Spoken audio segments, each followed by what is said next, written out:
All right. Hey there, and welcome to this episode. So, for those of you that don't know me, my name is Matt Cotty, and I'm a licensed clinical social worker, and I specialize in OCD and anxiety recovery. And I'm also the creator of the AAA response.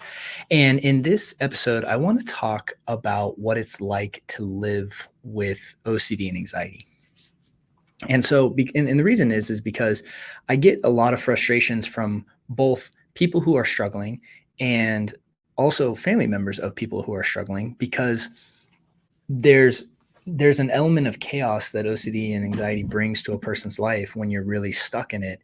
And the person has a very difficult time often explaining to their loved ones what's going on and they're suffering, right? They have a hard time communicating that, and the loved one has a hard time understanding what's going on, which leads to a disconnect, and it leads to the person not feel like the person with OCD and anxiety not feeling heard, and it also leaves the loved one very frustrated because they think the answer is often very simple when really it's not always the case. So when we're talking about OCD and anxiety, and this episode is recorded more for people who are trying to understand it, right? And also, if you struggle with this, my hope is that you're able to share this with your loved ones or people that you want to support you on your journey to recovery. So, when you're talking about OCD and anxiety, you have to understand that the person is generally caught in some kind of loop, right? And what's happening is that their mind is producing these racing intrusive thoughts. And when I say that, I mean, it's easy to, for you to sit in a calm, collected state and say, okay, I had an intrusive thought, and again, kind of try to relate to that experience, right? Like, so oftentimes the person will tell you the intrusive thoughts going on. It might be an intrusive harmful thought, it might be a thought about contamination. And a person whose stress response isn't activated can have that thought and essentially not do anything to them. But what's happening with OCD and anxiety is the person is having this intrusive thought come into their mind, right, against their will. It is intruding their conscious awareness, and it is activating their fight or flight response. And this response is activated usually in a very high state. So their body is literally experiencing physical changes. Their heart rate is going up, their blood's being pumped to their arms and legs for survival. Their digestive tract is getting suppressed. They're going to experience headaches, and all this stuff is happening as a result of the stress response being activated in the body as a result of the intrusive thought. Okay. And this is one of the disconnects right here that happens is the person will try to explain the thoughts that are going off in their mind to their loved one or their family member or whomever. And the person will be like, have the thought in their mind. And because they don't have that internal reaction, they'll be like, oh, okay, well, it's just a thought. Or, hey, stop thinking about it. While that might be sound advice, loved ones, I want you to just hear me that that's not going to be well received, because the person has probably thought of that, right? Like they aren't choosing to be stuck in this, right? What's happening is their body and brain is misappraising this thought as an actual threat, and their body is being activated into survival mode.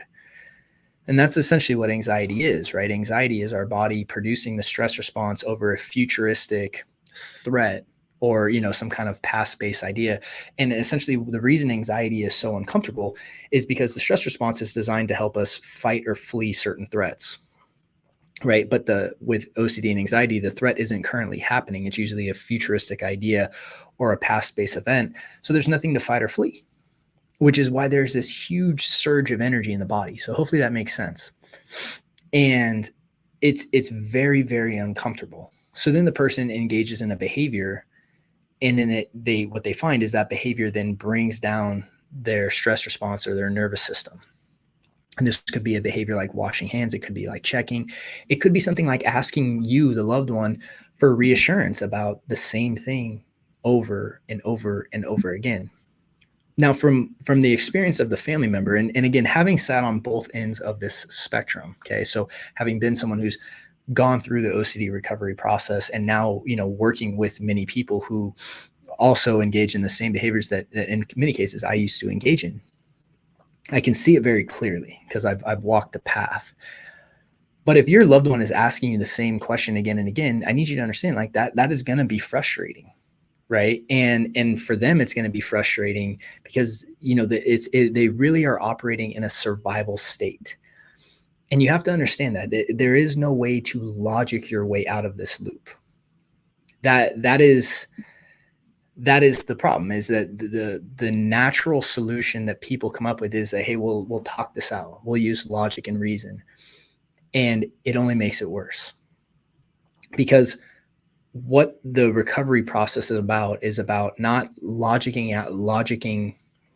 using logic to outdo the fear or essentially overcome the fear. What it's about is retraining the nervous system that's misappraising the thought that this thought actually isn't dangerous, to really get them to the point where they can have the same thought that you had in your head and have no reaction. We can actually get the body into that state through the use of ERP, and specifically using the AAA response that we teach at with Restored Minds. And once we eliminate all the behaviors, essentially the loop doesn't spin and the person is able to kind of get out of the state. And that's why if you're struggling with OCD and anxiety, it's not something that, it is something you can recover from. I firmly believe that, and I will preach that till the day that I die. Because the problem is that most people don't realize all the behaviors that they engage in, right? All the mental behaviors, the rumination, the analyzing. But so the frustrations that I want to talk about are from a person who's experiencing it. When they're coming to you and it looks like in desperation over something that you may look at that doesn't make sense, whether it's germs on a door handle or driving or something that you're not afraid of, I need you to understand that person really is in the perception in their mind that this is a life and death situation. Like, that's what it feels like to them, or they wouldn't do that behavior. A lot of times logically they might even know that this doesn't make sense, but it really feels that way. And when they're trying to communicate that experience, a lot of times it's very difficult to do that. So when you're able to listen with an empathetic ear instead of trying to go into problem solving mode, one of the things that I would recommend to loved ones and family members is to really, really come at it from an empathetic place of understanding what they're feeling. Because that is what everyone really wants. They want to feel heard. They don't want your logical answer, right? They want you to understand that they're feeling this like life and death situation. And you even being able to say, hey, look, I know this feels very real. I can see the distress in your eyes. Even a statement like that, and an authentic statement like that, really helps the person just feel at least heard. Okay. And then you can kind of work from there. So that's the first thing I would say, is don't go into problem solving mode right away, for two reasons. One, the person won't feel heard. And two, you're just going to engage in compulsions and actually make them worse over the long run. If you're reassuring them or you're telling them certain things, that to make them feel better, quote unquote, that seems logical. Right. But it doesn't help them over the long run, because it's actually a compulsion that feeds the loop. And the person that, when you're experiencing OCD or anxiety and you really feel like you're stuck in the loop, again, when you're stuck in the loop, it really is a loop, right? Like, these thoughts just are hammering the person's mind again and again and again relentlessly. And the anxiety levels get very, very high. And so when they feel compelled to engage in behaviors, the thing is they're wanting to do the behaviors because it's the only thing that is going to give them that relief. At least, that's what they've learned. So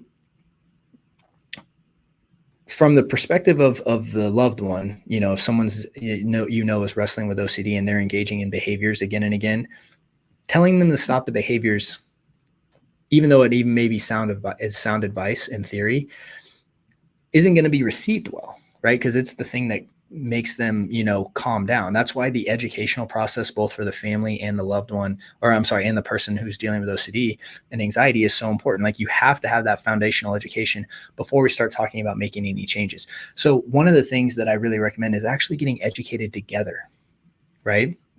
is so that you both understand the underlying principles of how the recovery process works. You understand the tools together, and as both the person experiencing OCD and anxiety and the loved one, you guys are implementing them together, as a team. Because what happens a lot of times is when the OCD or anxiety is in the room, you guys make each other the enemy, and it actually wedges people in between people and drives people apart from one another. The person with OCD and anxiety usually isolates or, attacks the loved one because they're not getting the relief and reassurance. And the loved one doesn't know what's going on, and they're trying to help, but it's actually making the situation worse. And so it causes a huge discord within families and partnerships and relationships and all this. So the reason I wanted to make this episode is because I want to kind of help both parties understand the experience a little bit better so that you can meet on an empathetic level and then take the proper steps to heal together, right? To understand as a loved one, if you're doing any behaviors that are actually reinforcing the OCD loop and how to actually, break that loop. And as the person who's experiencing OCD and anxiety, to not just be completely reacting out of emotion and just expecting that your partner or your loved one or your family member is going to be the person who's going to just always calm you down and always be the person that's going to give you relief, because that's actually not a fair burden to put on someone else. And this is, maybe hard to hear, but it shouldn't be anyone else's responsibility to regulate your emotions. It doesn't mean that as family members and support and even as a therapist that you can't be empathetic about, a person's experience and you can't support them. But a lot of times what people with OCD and anxiety do is they make their loved ones responsible for their feeling states, and they have rules and expectations that the person's going to meet these things or not do these things because it's going to trigger them. And then what happens is that the loved one ends up doing it temporarily, but then harbors resentment to the person with OCD and anxiety. So when we're talking about healing from a broad context, there's really healing at individual levels that need to take place. There's education that needs to happen on both ends. And then once you heal as individuals, then there's a healing that often needs to happen within the relationship as a whole, whether that's brother, sister, mother, son, father, daughter, whatever, or husband, wife, or vice, any relationship, right? That when it comes to like what it's like to have OCD, it can feel very chaotic and very powerful. And I just really want to like stress that it is very real to the individual. But the suffering that the family member goes through is also very real. And it's very rare that both people see the perspective of the other person. So I just wanted to talk about that in this episode because I think it's an important conversation to open up. And if you have a loved one who has OCD and anxiety, this would be a good episode for you to at least start to understand what they're experiencing. And if you wrestle with OCD and anxiety, this might be a good thing to share with your loved one to at least open up this dialogue, right? Of saying, hey, look, like, what's a better way we can start communicating as opposed to, us being so reactive towards each other, right? Or in our household. And then what are the next steps of recovery? And really taking the stance that this is something that you may be struggling with right now, but it's something that we're going to work together to overcome. And it can actually be something that brings you guys together and brings you closer as family or loved ones or support or whatever your relationship might be. And a great first step with that would be, over at Restored Minds, we have some free resources for you to get started on this journey where, we have guides you can download, a free webinar you can attend. And we also have our in-depth program of taking back control that you can do, right from the comfort of your home, where you can really learn everything you need to learn and learn the AAA response to apply. So hopefully that is helpful. Hopefully that makes sense. And, any questions, please put them down in the comments below, or, any ideas for future episodes, because we always want to know how we can best serve you guys.